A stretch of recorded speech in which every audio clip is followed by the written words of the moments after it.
Good morning बच्चों। आइए arithmetic progression में कुछ और क्वेश्चन नंबर 41, क्वेश्चन नंबर 41 आपके सेकंड एक्सरसाइज की। एक समांतर श्रेणी के प्रथम 7 पदों का योगफल 182 है। S7 की वैल्यू दी गई है 182।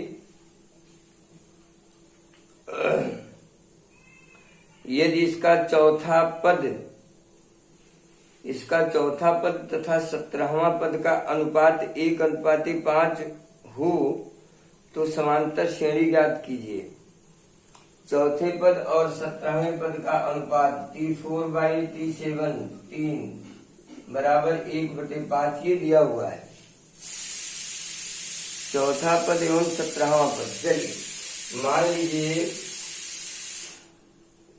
माना श्रेणी का प्रथम पद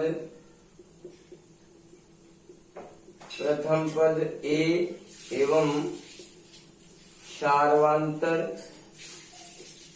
D है, इसलिए चौथा पद होगा A+4 - 1 इंटू D और A+17 - 1 इंटू D 1/5 यानी A+3D A+16D equal to 1/5 cross multiply 5A 15D A+16D।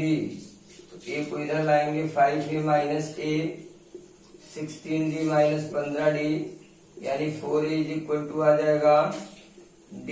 छोड़ दीजिए, हमको चाहिए और S7 की वैल्यू दी गई है।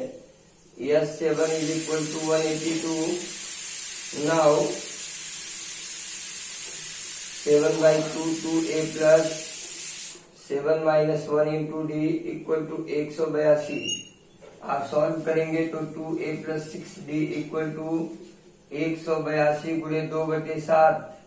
तो 7 दूनी 14 4 7 6 42 यानी 2A + 6D बराबर इतना। तो A + 6D बराबर कितना, 2 से भाग दे देंगे तो 26 आ जाएगा। समीकरण नंबर 2। अब 4A इक्वल टू D का मान रख दीजिए। A plus 6 into 4A 26। तो 6 चौका 24 A plus 6D equal to 7 दूनी 14 4 18 7 6 42 26 गुणे 2 से भाग दिया, यहाँ 3 बचेगा 3। चलिए तो 3 चौका 12 और 1 13 A बराबर हो गया 26। तो A का मान हो गया 2। A का मान 2 यहाँ रख देंगे तो 4 गुणे 2 बराबर B यानी B का मान आ जाएगा 8। इसलिए श्रेणी कितनी हो गई? श्रेणी A plus D A+2D dot A का मान आया कितना? 2। फिर 2 धन 8 2 धन 2 गुणे 8 ऐसे बनाएंगे तो 2 का मान 10 का मान 16 2 18 अब टू डॉट ये आपकी श्रेणी बन जाएगी। इस तरह आप समांतर श्रेणी के प्रश्नों को हल करने का प्रयास करें। आइए कुछ अगला सवाल देखते हैं।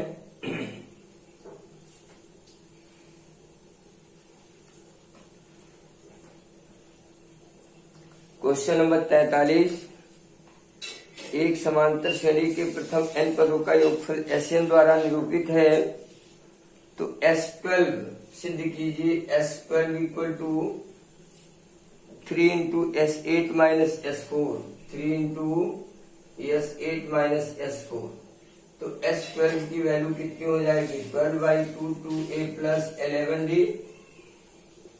3 इंटू S8 की वैल्यू होगी 8/2 और 2A प्लस 7D आ जाएगा माइनस 4/2 2A प्लस 3D आ जाएगा। ये अब हम इसको सॉल्व करते हैं बच्चों। तो 6 दूनी 12 A धन 11 छक्का 66D हो जाएगा। 3 इंटू 4 आएगा 4 से काटेंगे 4 दूनी 8 है 28D 2 दूनी 4 A माइनस 6D। फाइनली आपको मिलेगा 8 में से 4 A 28 में से 6 गया 22D और आप गुणा करेंगे तो 12 ए धन 22 या 66 डी। आप देखिए आपका LHS और RHS दोनों बराबर है, LHS इक्वल टू RHS। ये आपका सवाल सिद्ध होता है। घबराने की आवश्यकता नहीं है, आराम से आप काम करेंगे। आप इसके मैकेनिज्म को, कॉन्सेप्ट को समझते हुए आपको किसी भी प्रश्न में कोई प्रॉब्लम नहीं आएगी, और आएगी तो मैं हूं ना।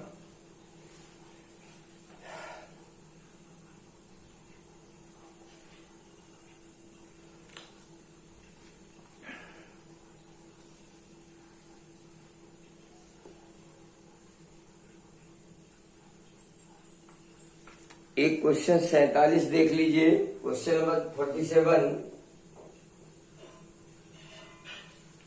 एक समांतर श्रेणी के 7 पदों का योगफल 49 है। S7 की वैल्यू दी गई है 49 तथा 17 पदों का योग 289 है। S17 बराबर 289। तो प्रश्न है इनके n पदों का योगफल ज्ञात कीजिए। 7/2 into 2a plus n-1, n का मान हो गया 7 इंटू d बराबर हो गया 49। आप सॉल्व करेंगे तो ये 6d बराबर आ जाएगा 49 गुणे 2/7, 7 7 49। 2a प्लस 6d की वैल्यू 2 से आप डिवाइड करेंगे, क्वेश्चन को सिंप्लीफाई करिए, आ जाएगा 7 पहला समीकरण। और ये 17/2 2a plus 17 minus 1 into D equal to 289। तो ये आ जाएगा 2a plus 16d equal to 289 into 2/17। 17 में 17 दूनी 34। 2a प्लस 2 से डिवाइड कर दीजिए, 8d बराबर आ जाएगा 17 समीकरण नंबर 2। अब आप नीचे ऊपर रखिए इसको और विलोपन विधि से हल कर दीजिए। -5d बराबर -10, तो d की वैल्यू 2 आ जाएगी। समीकरण 1 से a प्लस 3 इंटू 2 बराबर 7, तो a का मान 7 ऋण 6 बराबर 1 आ जाएगा। a मिला d मिला, SN हमको चाहिए n/2 2a, a का मान 1 प्लस n-1 इंटू डी का मान 2, तो n/2 2 plus 2n minus 2, this will be cancelled finally, this is also cancelled and your answer will be n square। एक बात मैंने एक दिन बताया था, आज फिर बताता हूँ। किसी भी समांतर श्रेणी के n पदों का योगफल n में द्विघातीय व्यंजक होता है, जैसा कि देखो यहाँ द्विघातीय निकला। और उसी समांतर श्रेणी का nवां पद n में एक घातीय व्यंजक होता है, वो कभी द्विघातीय नहीं हो सकता, इसलिए इस बात का आप ध्यान रखिएगा। तो इस तरह बच्चों लघु उत्तरीय प्रश्न हम समाप्त करते हैं। अब आते हैं विस्तृत उत्तरीय प्रश्न में।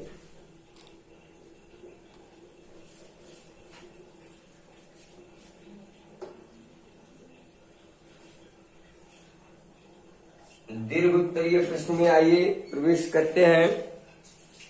पहला क्वेश्चन नंबर 50। एक समांतर श्रेणी के n पदों का योगफल ज्ञात कीजिए जिसका 7वां पद 30 7 का मान दिया है 30, 13वां पद है 54 और आपको n पदों का योग, ये तो बिल्कुल सेम क्वेश्चन जो मैंने सॉल्व किया है मैं आपको समझा देता हूँ। 37 का मतलब a प्लस 6d, ये हो गया 30 पहला समीकरण, और ये आ जाएगा 12d 54, ये दूसरा समीकरण। बच्चों दोनों को विलोपन विधि से आप हल कर लेंगे, हल करके a और d का मान निकाल लेंगे। जब a और d मिलेगा तो SN का मान निकाल लीजिएगा, इसमें तो कुछ है ही नहीं है, आप खुद करिए। और आगे चलते हैं। 54 एक क्वेश्चन है, क्वेश्चन नंबर 54। आइए, यदि किसी समांतर श्रेणी के P, Q तथा R पदों के योग क्रमशः ABC है, P, Q, R पदों का योग, यानी प्रश्नानुसार SP = A implies that P/2 2A plus capital letter का मैं लिख देता हूं 2a plus p minus 1 into D equal to a। और समीकरण नंबर 1 बना S q equal to b implies that q upon 2a plus q minus 1 into d ये बराबर b। समीकरण 2 बना और r पदों का योगफल भी है S R equal to C that is r by 2a plus r minus 1 into D equal to C. समीकरण नंबर 3 बन गया। एंड नाउ हमें प्रूव करना है a upon P Q minus r. LHS में लिखता हूं a upon P Q minus are plus b upon q r minus P plus c upon r p minus q equal to 0। C upon r ये equal to 0 हमें prove करना है। तो बच्चों देखिए एबीसी का मान हमको प्राप्त है। ये एबीसी का मान अपने व्यंजक में ए बी सी की जगह रख दीजिए। तो पहला अगर मैं रखूंगा तो ध्यान से देखिए क्या आएगा 1 upon P Q minus are हो गया बाहर, बड़ा सा ब्रैकेट लगाया p बाई 2 और मझले कोष्ठ में 2a plus p minus 1 into d ये तो हो गया a का मान। ठीक इसी तरह 1 by q r minus p into b का मान लिखेंगे तो q by 2a plus q minus 1 into d ये हो गया आपका दूसरा व्यंजक plus 1 by r p minus q और ये हो जाएगा r by 2a plus r minus 1 into d ये हमने लिख दिया। एबीसी का मान रख लिया। अब जब एबीसी का मान मिल गया तो अब हमें कैलकुलेशन की आवश्यकता है। आप कैलकुलेशन को देखिए।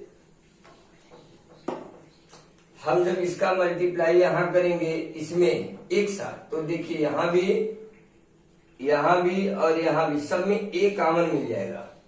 a कॉमन मिलेगा तो और ये सब में दो कैंसिल हो जाएंगे, सब में 2 कैंसिल हो जाएगा। देखिए तो अब गुणा हमको क्या मिल गया दिस इम्प्लाइज दैट ये मिल गया बच्चों p। देखो p भी कैंसिल होगा यानी फाइनली हमको 2 भी कैंसिल हो गया q minus are plus R minus P plus P minus Q into A.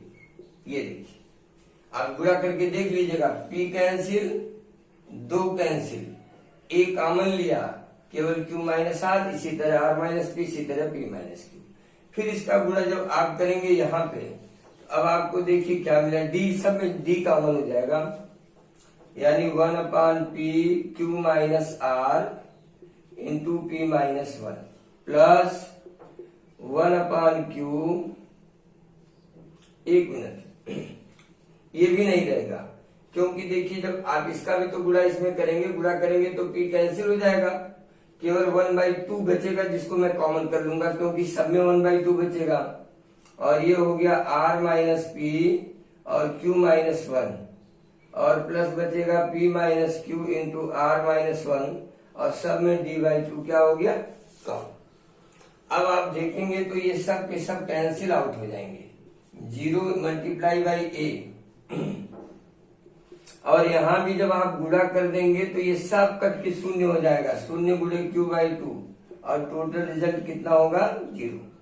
ये देखिए ये मैंने जरूर लिखा लेकिन आप मल्टीप्लाई करिएगा, आप चेक करिए कि ये 0 आता है कि नहीं आता। नहीं आता तो आप हमको बताओ कि यहाँ से मैंने मल्टीप्लाई किया 0 नहीं आया, डेफिनेटली 0 आएगा। ये आपका होमवर्क है कि आप इसको चेक करिएगा। तो इस तरह बच्चों तमाम क्वेश्चन है, आप ट्राई करिए, प्रयास करिए, फिर आगे हम ले चलेंगे। कोई जल्दी नहीं है, आपके एग्जाम भी आज से हैं, करिएगा, फिर आगे कल कंटिन्यू करेंगे। Thank you.